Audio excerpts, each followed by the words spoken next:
Hello students, law of demand में हमने देखा था कि जो रिलेशन था, when price falls demand rises and when price rises demand falls, ये हमारा लॉ ऑफ डिमांड कह रहा था। एक्सेप्शंस क्या कहता है? Exceptions means what? एक्सेप्शंस का मतलब हमको यहाँ से समझ में आएगा। It means under exceptional circumstances, consumer buy more when the price of commodity rises and buy less when price of commodity falls. In such case, demand curve slows upward from left to right. ये क्या था? ये exceptions मतलब कैसा? Somewhere हम लोग समझ सकते हैं कि उसके अपोजिट बात कर रहा है।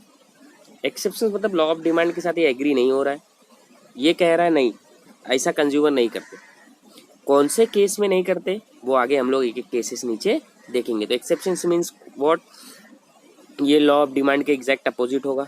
लॉ ऑफ डिमांड कैसा कह रहा था? Law of demand says that when price falls demand rises, when price rises demand falls. But exceptions क्या कहेंगे? इसके अपोजिट बोलते हैं। देखते हैं एक एक पॉइंट हम लोग क्या कहना चाहता है। Following are the exceptions to the law of demand. Exceptions में पहला क्या है? Giffen paradox. गिफेन पैराडॉक्स क्या कहते हैं? इंफीरियर गुड्स और लो क्वालिटी गुड्स और those goods which demand does not rises even if their price is falls. तो मतलब क्या कह रहे हैं? उनका डिमांड बढ़ता नहीं है, डिमांड राइज नहीं होता है, प्राइस भले ही फॉल हो जाए।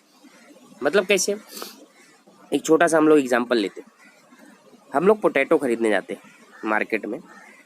एक अपना एग्जांपल, पोटैटो लेने गए हम लोग, तो वहाँ दो टाइप का पोटैटो रखे हैं। एक 5 रुपीज़ पर केजी है, दूसरा 6 रुपीज़ पर केजी, बराबर है। तो हम क्या सोचते हैं? 5 वाला नहीं लेते, शायद ख़राब हो, प्राइस कम है, मतलब भाव उसका कम है, मतलब वो क्या हो सकता है? थोड़ा इन्फीरियर क्वालिटी का हो सकता है, बराबर है। 1 रुपए के लिए हम लोग प्राइस ज़्यादा भी है, फिर भी हम लोग क्या कर रहे हैं? उसको खरीद रहे हैं। तो सर, इसको देखा किसने? सर रॉबर्ट गिफिन ने। रॉबर्ट गिफिन ने क्या ऑब्जर्व किया? Sir Robert Giffen observe this behaviour in England in relation to a bread. He noted when the price of bread declines, people did not buy more of it because of increasing their real income or purchasing power. They preferred to buy superior goods like meat. This is known as Giffen paradox. ये Giffen paradox जो है, आपको exam में अकेले कभी कभी 2 marks के लिए आता है। एक्सप्लेनेशन में गिवन डिफाइन और एक्सप्लेन रहता है ना, उसमें कभी कभी पूछता है गिफेन पैराडॉक्स एक्सप्लेन करो। तो हमको क्या करना है? ये पूरा का पूरा चीज वहाँ एक्सप्लेन करना है। The next is prestige goods. The next is prestige goods. Prestige goods, expensive goods like diamond, gold etcetera are status symbol. Rich people buy more of it even when their price is high. इस case में कैसा होता है? Diamond, gold वगैरह जो भी खरीदने वाले रहते हैं, वो लोग क्या करते हैं? वो लोग को एक रहता है ना कि जब प्राइस हाई होता है तो समाज में एक दिखावा करना होता है, एक समाज में अपने आप को सुपीरियर समझते हैं। In the society they feel that कि अगर मेरे पास जितनी ज़्यादा महंगी चीज़ें होगी, बराबर है, उतना स्टेटस का सिंबल होगा। तो उस केस में वो लोग प्राइस कम होने का वेट नहीं करते। The next point is speculation. Speculation मतलब सेम चीज़ जो हम लोग वहाँ पे देखे थे, वो फ्यूचर एक्सपेक्टेशन के बारे में जो बात कर रहे थे ना, वो है। The law of demand does not hold true when people expects price to rise still further. मतलब कैसा? वो अंदर ही अंदर सोचता है कि प्राइस फ्यूचर में चल के और बढ़ने वाला है। जब ऐसा हमारे दिमाग में आना चालू होगा तो आज भले ही प्राइस ज़्यादा हो, बट हम लोग क्या करते हैं? चीज़ों को खरीद लेते हैं। In this case people price rise, आज ज़्यादा प्राइस है फिर भी आज खरीदने के लिए तैयार है। क्यों? कैसा? वो एंटीसिपेट कर रहे हैं कि प्राइस अभी और बढ़ सकता है। The next is price illusion. The next is price illusion. Consumer have an illusion that high price goods are better quality goods. एक हमारे अंदर से एक ऐसा इल्यूजन रहता है। इल्यूजन मतलब एक अंदर से हम मान के बैठ चुके हैं कि जिस चीज का भाव ज्यादा है उसकी क्वालिटी भी ज्यादा बेटर होगी। बराबर है। क्या लिखा है, consumer have illusion that high price goods are of the better quality, therefore the demand for such goods tend to increase with the rise in their prices. उसके भाव भले ही बढ़ जाएंगे लेकिन क्या होगा, उसका डिमांड भी बढ़ता जाएगा। देखो क्या लिखा, for example branded products which are expensive are demanded at high price. The next point is ignorance. Sometime due to ignorance people buy more of commodity at higher prices. This may happen when consumers is ignorant about the price of commodity at other place. अभी at present, आज कल परसों की बात कर लेते हैं, बराबर। आज कल परसों में अभी मैं तो यहाँ बैठा हूँ, I am Uttar Pradesh, but Mumbai की अगर बात करें, अभी मैंने कल या परसों ही अपने फादर को फ़ोन किया तो उन्होंने बोला tomato prices are increased about ₹50 to 60, बराबर। बट वही मैंने एक अपने रिलेटिव को फ़ोन लगाया जो कल्याण साइड पे रहते हैं, बराबर है। मुंबई में मलाड से थोड़ा कल्याण दूर पड़ता है, तो वहाँ पता चला कि वहाँ टोमेटो का प्राइस कितना है, 30 है। टोमेटो तो सेम मार्केट से निकला होगा, बट मलाड में क्या है, सिचुएशन थोड़ी सी ख़राब है, लॉकडाउन बहुत ज़्यादा स्ट्रिक्ट हो चुका है, बराबर है। तो उस केस में क्या हुआ, वहाँ पे जो अपने सेलर लोग हैं, बराबर है, उनके पास प्रोडक्ट पड़ा हुआ है, वो लॉकडाउन का फ़ायदा उठाते हुए भी क्या कर रहे हैं, लोगों को ज़्यादा भाव में बेच रहे। क्यों, हमारा कंज्यूमर भी इग्नोरेंट है कि बाहर नहीं जा, इग्नोरेंट तो नहीं कह सकते, यहाँ बाहर तो जा ही नहीं सकता हो due to the strict lockdown in Malad. तो उस केस में कैसा होता है, सेलर, हमारे यहाँ जो सेलर है वो हमको ज़्यादा प्राइस में बेचता है, बराबर।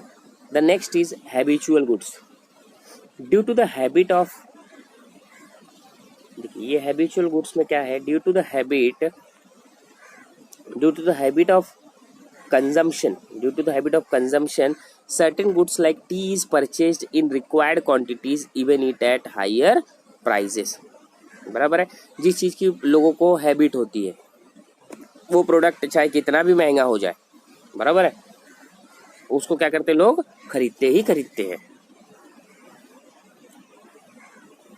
ये थे अपने exceptions to the law of demand. हमारे एग्जाम में कभी कभी क्वेश्चन जो पूछ सकता है, law of demand with exceptions भी पूछता है, तो ये एक्सेप्शंस हमको लिखना पड़ेगा। इन दैट केस हमको अजम्पशन नहीं लिखना पड़ेगा, बराबर है। अगर लॉ ऑफ डिमांड का क्वेश्चन विथ अजम्पशन पूछा तो हम law of demand with assumption लिखेंगे। Law of demand with exceptions पूछा तो हम अजम्पशन न लिख के हम लोग क्या लिखेंगे, एक्सेप्शंस लिखेंगे। द नेक्स्ट, और ये भी बहुत इंपॉर्टेंट आंसर है, वेरिएशन इन डिमांड। एक होता है वेरिएशन इन डिमांड, दूसरा होता है चेंज इन डिमांड। पहले ध्यान से समझ लेते हैं। Variation in demand due to the change in price alone. जो वेरिएशन इन डिमांड होता है वो खाली प्राइस के भरोसे चलता है।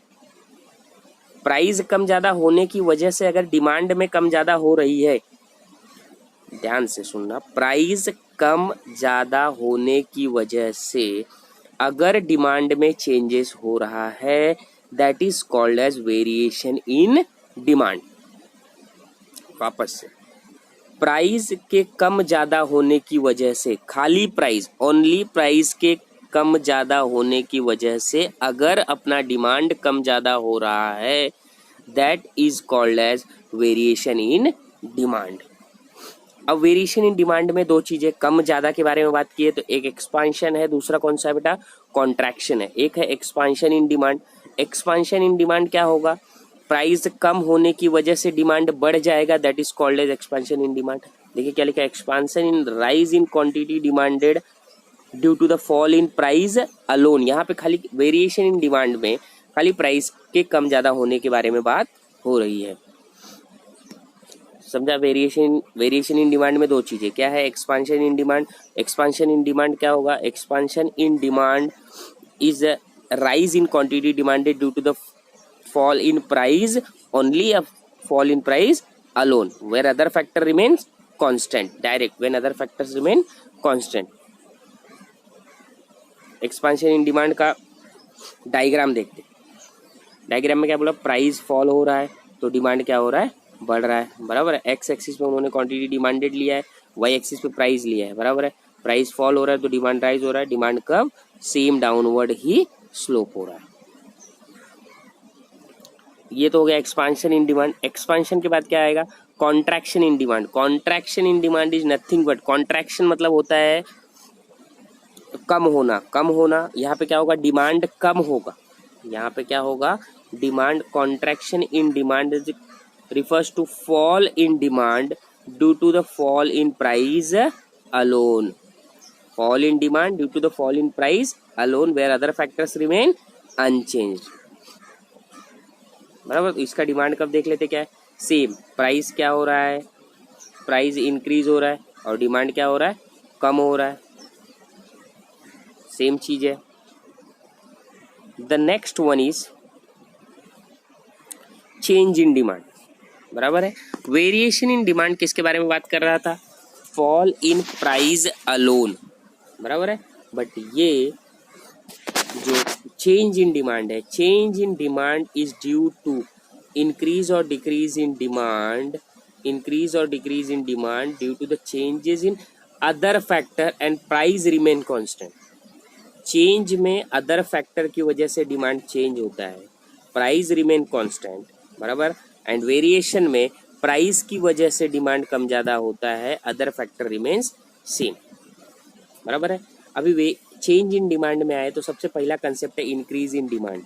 Increase in quantity demanded due to the favourable changes in other factors like taste, income of the consumer, climatic condition and price remains constant. ये हो गया increase in demand. Increase in demand is refers to the increase in quantity demanded due to the favorable changes in other factors like taste, income and of consumer, climatic condition, etc.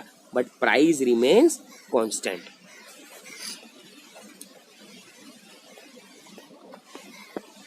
बराबर है। Next increase के बाद क्या आता है, decrease in demand. इसके बाद कौन आएगा, decrease in demand. Decrease in demand में क्या कह रहा है, decrease in demand refers to the decrease in quantity demanded due to the favourable changes in taste, income. यहाँ पे क्या होगा, प्राइस, प्राइस का यहाँ पे भी प्राइस सेम कांस्टेंट रहेगा।